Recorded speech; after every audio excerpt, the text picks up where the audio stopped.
وإذا قيل لهم اركعوا لا يركعون.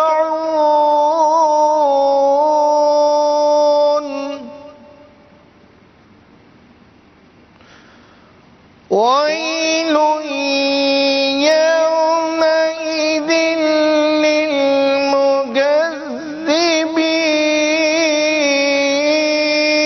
للمكذبين.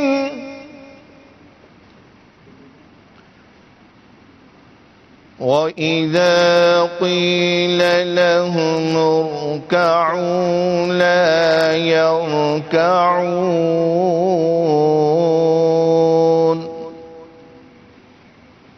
ويل يومئذ للمكذبين. فبأي حديث بعده يؤمنون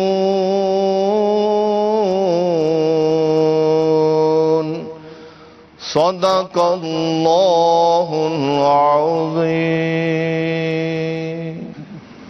جزاک اللہ خیرا و احسن الجزاء ما شاء اللہ تعالی عز وجل. مرحبا. الحمد للہ رب العالمین والصلاة والسلام علی سیدنا الانبیاء والمرسلین. اما بعد فاعوذ باللہ من الشیطان الرجیم. بسم اللہ الرحمن الرحیم. الصلاة والسلام علیک یا رسول اللہ وعلى آلك وأصحابك يا حبيب الله. الصلاة والسلام عليك يا نبي الله وعلى آلك وأصحابك يا نور الله. نبی رحمت، شفیع امت، مالک جنت صلی اللہ تعالی علیہ وآلہ وسلم کا فرمان عالی شان کا مفہوم ہے کہ تم اپنی مجلسوں کو مجھ پر درود پاک پڑھ کر سجایا کرو، کیونکہ تمہارا یہ درود پاک پڑھنا بروز قیامت تمہارے لیے نور ہوگا. صلو علی الحبیب صلی اللہ تعالی علی محمد وعلی آلہ واصحابہ وبارک وسلم. ویلکم ٹو مدنی مذاکرہ. اور 22ویں شب ہے مبارک، رمضان المبارک کی آخری عشرہ ہے، اور رمضان المبارک کے دن تیزی سے گزرتے چلے جا رہے ہیں، اور عنقریب رمضان شریف جدا ہوا چاہتا ہے.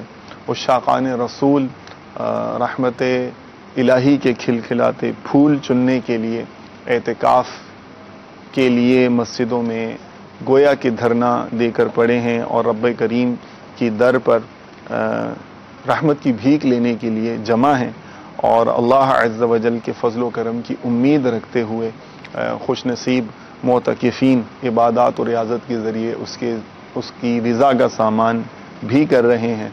اور ان متبارک اور متبرک گھڑیوں میں دنیا کے مختلف خطوں میں ظاہر ہے کہ آخری عشرے کی ہی بہاریں ہیں، تو مسلمانوں کا یہ طرز عمل اللہ تبارک و تعالی عز و جل سے محبت اور اسلام کا اہم ترین ایک مہینہ رمضان المبارک کی خصوصیت کو بھی دوسری اقوام کے سامنے اجاگر کر رہا ہے. اور عشاقان رسول کو، مسلمانوں کو سنت اعتکاف کے یہ جو مبارک لمحات ہیں یہ بھی مبارک ہوں، اور اللہ تعالی عز و جل ہمیں ان مبارک لمحات میں خوب عبادات و ریاضات کرنے کی، اپنی رضا والے کام کرنے کی توفیق رفیق عطا فرمائے. میرے اور آپ دونوں کے حق میں یہ دعا قبول و منظور فرمائے. اور رب کریم سے یہ بھی التجا ہے کہ جو معتکفین ہیں ان کا اعتکاف بھی قبول ہو، اور ہمیں بھی اس طرح کی نیکیاں کرنے کی سعادتیں ملیں. الحمدللہ علی احسانہ. شاید ہی کوئی میدان ایسا ہو کہ دعوت اسلامی کو اس میں اپرچونٹی نظر آئے نیکی کی، اور وہ بساط بھر اس میں کوشش نہ کرے. جی ہاں، یہ چونکہ مدنی مقصد ہی ایسا مل گیا ہے کہ مجھے اپنی اور ساری دنیا کے لوگوں کی اصلاح کی کوشش کرنی ہے، تو امیر اہل سنت کی فیضان تربیت کی برکت سے ایک ولولے اور جوش کی جو شمع ہے یہ سینوں میں روشن رہتی ہے، اور بزرگ جو ہیں وہ رہنمائی فرما کر مبلغین کی مختلف جو سرکلز آف لائف ہیں، مختلف ایوان ہیں، وہاں پر دین کی دعوت پہنچانے، سنتوں کی خدمت کرنے کے لیے متحرک اپنے اسلامی بھائیوں کو کرتے رہتے ہیں. تو اعتکاف کے میدان میں بھی دعوت اسلامی الحمدللہ تربیتی اعتکاف کیا کرتی ہے، کروایا کرتی ہے، اور دعوت اسلامی سے وابستہ سینکڑوں ہزاروں مبلغین امت مسلمہ کے مختلف افراد کی مسجد جا کر خود معتکف ہو کر تربیت کا سامان کرتے ہیں. اور ایک بہت بڑا مظاہرہ اس طرز عمل کا ایک ماڈل نمونہ عالمی مدنی مرکز فیضان مدینہ باب المدینہ کراچی میں بھی ہر سال ظہور پذیر ہوا کرتا ہے. اور اس کی خصوصیت یہ ہے کہ یہاں تو قبلہ شیخ طریقت امیر اہل سنت خود جلوہ فرما ہوتے ہیں، اور پھر ان کے مدنی مذاکرے کی بھی بہاریں ہوتی ہیں. ان مدنی مذاکروں کو امت مصطفیٰ صلی اللہ علیہ وآلہ وسلم تک پہنچانے کا باقاعدہ اہتمام سال کے دیگر حصوں میں تواتر سے جاری رہتا ہے، لیکن رمضان میں تو سمجھیں کہ جس طرح نیکیاں جوبن پر ہوتی ہیں، نیکیوں کا موسم، تو مدنی مذاکروں کا موسم بھی جوبن پر ہوتا ہے. تو مدنی مذاکرے کا ہی سلسلہ ہے، اور آپ لوگ بھی جو ہے اس مدنی مذاکرے کو بہت رغبت سے دیکھیے. اور جو ہے نا آگے پیچھے جو اسلامی بھائی ہوں گے، اسلامی بہنیں ہوں گی، تو ان کو بھی ایک دوسرے پر بھی انفرادی کوشش کی ضرورت پڑ ہی جاتی ہے. انہیں بھی ہوشیار کر دیجئے تاکہ اس علمی فیضان کی جو بارش ہونے والی ہے اس سے ہمارا دامن اور بدن دونوں ہی بھیگ جائیں اور نور کی بارش میں ہم نہاتے چلے جائیں. تو اور یہ بھی روایت ہے کہ مدنی مذاکرے سے پہلے استقبالاً ہم، چونکہ شایان شان چیز سے پہلے بھی یعنی شاندار چیز ہی پیش کرنی پڑتی ہے، تو کچھ نہ کچھ مدنی پھول جو ہیں وہ ہم حاضر خدمت کیا کرتے ہیں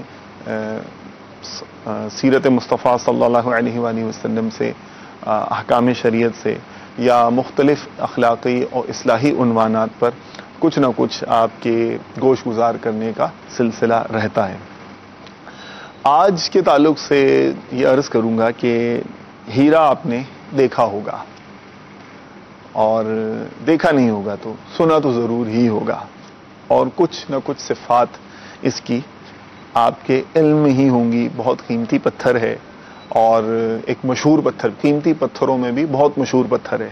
شاید دوسرے پتھروں کے نام جن لوگوں نے نہ بھی سنے ہوں انہیں ہیرے کا ضرور پتا ہوتا ہے. اس کی شہرت ہی ایسی ہے، چمک دمک میں بھی پھر یہ بے مثال ہوتا ہے. یہی اس کی ایک شہرت کی بہت بڑی وجہ بھی ہے. قیمتی ہونا، مہنگا ہونا، یہ بھی ایسا وصف ہے کہ زبان زد عام اس کی شہرت ہے. تو پتھروں میں ایک لحاظ سے اس کو بادشاہی، شہنشاہی ہی حاصل ہے. تو مزے کی بات یہ ہے کہ یہ جو ہیرا ہوتا ہے نا، ہیرا اور کوئلہ یہ کیمیکلی ایک جیسی ہوتی ہے چیز، 100% سیم ہوتے ہیں. جی ہاں، 100% سیم ہوتے ہیں. کوئلہ اور ہیرا ہونا کیمیکل اعتبار سے بالکل برابر ہے. مگر اب کوئلے کی مول دیکھیے اور ہیرے کا مول دیکھیے. تو کہا یہ جاتا ہے جب کوئلہ جو زمین میں دبا ہو تو یہ کثیر پریشر برداشت کرے، اور مخصوص جو جغرافیائی عوامل ہیں زمین کے نیچے مخصوص حالات سے طویل عرصے تک، کافی لمبے عرصے تک، سال تک گزرے، تو یہ ہی کوئلہ ہیرے میں تبدیل ہو جاتا ہے. جی ہاں، تو ہیرا جو ہے وہ کوئلے سے بنتا ہے. خیر یہ موضوع نہیں ہے ہمارا موضوع کچھ اور ہے. تو ہیرے کی کچھ صفات تو آپ کو پتہ ہی ہیں، لیکن ایک ہیرے کی ایک صفت یہ ہے کہ یہ قدرتی طور پر پائی جانے والی سب سے ہارڈسٹ چیز ہے. یہ سخت ترین پتھر ہے، یہ سخت ترین، بہت ہی سخت ہوتا ہے. یہ اس نے اتنا پریشر بھی تو برداشت کیا نا. تو آپ نے شاید دیکھا ہو کبھی، اگر آپ نے جو گلاس کٹر ہے اسے دیکھا ہو، شیشہ کاٹنے والے کو دیکھا ہو، اپنے گھر میں کوئی کام کرا ہو، کوئی صاحب کام کر رہے ہو، تو آپ نے دیکھا ہوگا کہ وہ قلم ان کے ہاتھ میں وہ قلم نما کوئی چیز ہوتی ہے. تو وہ قلم نما پکڑ کر وہ جو شاید اسکیل رکھتے ہیں یا کچھ رکھتے ہیں، وہ اسی کے حساب سے یوں کرتے ہیں، تو شیشہ بالکل ایسا کٹتا ہے کہ اس کی جو یعنی ایج ہوتی ہے، اس کی جو دھار ہوتی ہے وہ بھی کتنی یعنی شارپ ہوتی ہے، بہت شارپنس کے ساتھ کٹ جاتا ہے. تو وہ جو قلم ہوتا ہے نا، جو گلاس کٹر ہوتا ہے، اس کے اختتام پر یعنی وہ جو مس ہو رہی ہوتی، ٹچ کر رہی ہوتی شیشے سے، جو شیشے کی سرفیس سے جو جگہ اس قلم کی، اس پیپر کا، اس گلاس کٹر کی، اس میں ہیرے کا ٹکڑا لگا ہوا ہوتا ہے. تو ہیرے کا ٹکڑا کتنا سخت ہوتا ہے کہ یوں ایک آپ نے کیا اور شیشے کو اس نے کاٹ دیا، اور کاٹا بھی کیسا کہ اتنا شارپ کاٹ دیا. تو اب ہیرے کو کون کاٹے؟ تو اب یہ بھی مزے کی بات ہے، ہیرے کو ہیرا ہی کاٹتا ہے. لوہے کو لوہا کاٹتا ہے تو ہیرے کو ہیرا کاٹتا ہے، اس سے سخت ہیرا کاٹے گا. ہیرا جب تراشا جاتا ہے تو اس طرح سے تراشا جاتا ہے. خیر بہت سخت ہوتا ہے. کتنا سخت ہوتا ہے ہیرا پتہ ہے؟ اگر آپ ہیرے کو لیں گے نا، اور اگر آپ ہیرے کو لے کر اسے تیزاب میں ڈال دیجئے، کسی بھی طرح کے تیزاب میں ڈال دیجئے، تو ہیرا ویسے کا ویسا ہی رہے گا، اس میں کوئی تبدیلی نہیں آئے گی. جی بالکل ایسے، یعنی آپ تیزاب میں ڈالیں اور یہ انتظار کریں کہ یہ گھل جائے گا، ختم ہو جائے گا، نہ، اپنی شکل برقرار رکھے گا اور ہیرا ویسے کا ویسے. اب یہ نہ ہو کہ اب آپ کوئی مطلب جعلی یا 2 نمبر ہیرا ہو اور اب میری بات سن کر اب آپ نے تیزابوں میں ڈالتے رہیں اور پھر آپ جو ہے وہ جا کر جویلر سے جو ہے نا وہ مطلب جا کر جھگڑتے ہیں، تو برائے کرم یہ نہیں کیجیے گا. آرٹیفیشل جو ہے نا وہ بھی ہوتے ہیں، ڈائمنڈز بھی ہوتے ہیں، اور آج کل تو شاید بہت ہی زیادہ اغلب ترین تعداد جو ہے وہ آرٹیفیشل جو ہے وہ ڈائمنڈز کی ہے. تو براہ کرم یہ نہیں کیجیے گا.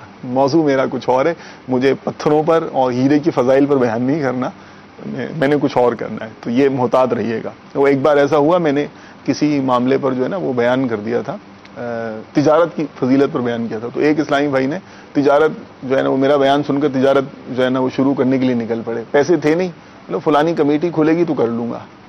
تو اب وہ کمیٹی ان کی کھلی نہیں اس ٹائم، وہ تو پرچی سے کھلنی تھی، وہ نہیں کھلی، نام نمبر نہیں آیا. تو اب مجھے بعد میں کہنے لگا آپ کا بیان سن کے میں نے تجارت شروع کرنے کیا، سارا یہ کام کر لیا، میری تو کمیٹی نہیں کھلی. تو میں نے کہا بھائی اب یہ تو آپ سارے اس کے مقدار کے مطابق ہی کام کرتے نا. خیر چلیے، یہ تو حاشیہ لگا دیا بیچ میں نے. تو بات کر رہا تھا کہ ہیرا اتنا سخت ہوتا ہے، تیزاب میں بھی گھلتا نہیں ہے. لیکن ہاں یہ لیکن بڑی انٹرسٹنگ چیز ہے. لیکن اگر اسی ہیرے کو آپ دھیمی آنچ پر رکھ دیں گے، شعلے پر، آگ پر، دھیمی آنچ پر اسے رکھ دیں گے، بہت زیادہ الاؤ روشن کرنے کی بھی ضرورت نہیں ہے، دھیمی آنچ پر، تو یہی ہیرا جو اتنی سخت ترین چیز ہے، جس کو ہیرا ہی کاٹتا ہے، جو تیزاب میں بھی نہیں گھلتا ہے، تو یہی ہیرا ہلکی آنچ پر گیس بن کر، کاربن ڈائی آکسائڈ بن کر اڑ جائے گا. کیا ختم ہو جائے گا، نہ رہے گا. تو کوئی چیز کتنی ہی سخت ترین کیوں نہ ہو، اس کی کوئی نہ کوئی کمزوری تو ہوتی ہے نا. ہاں ہر چیز کا توڑ ہوتا ہے، یہ بات ہے. تو ہیرے جیسی سخت چیز کا بھی توڑ ہے کہ اس کو دھیمی آنچ پہ بھی کریں گے تو گیا وہ کان سے. تو یعنی ہمیں زندگی میں بعض اوقات ایسے کئی مشکلات اور مصائب یا حالات سے واسطہ پڑتا ہے کہ جو ہمیں ہیرے کی طرح سخت محسوس ہوں گے، اور اس کو توڑنے کا، کاٹنے کا ہمیں حل نہیں سوچتا ہوگا کہ کریں کیا اس کا. اس کو تیزاب میں ڈالو تو سخت، کاٹنے جاؤ تو سخت، یہ کرو تو سخت، کیا کریں اس کا، بہت سخت ہے بھائی، حل ہی نہیں ہو کے دے رہا. تو ہر جو بھی مشکل ہو، کیسے ہی ٹف ترین حالات کیوں نہ ہو، کسی طرح کے ہی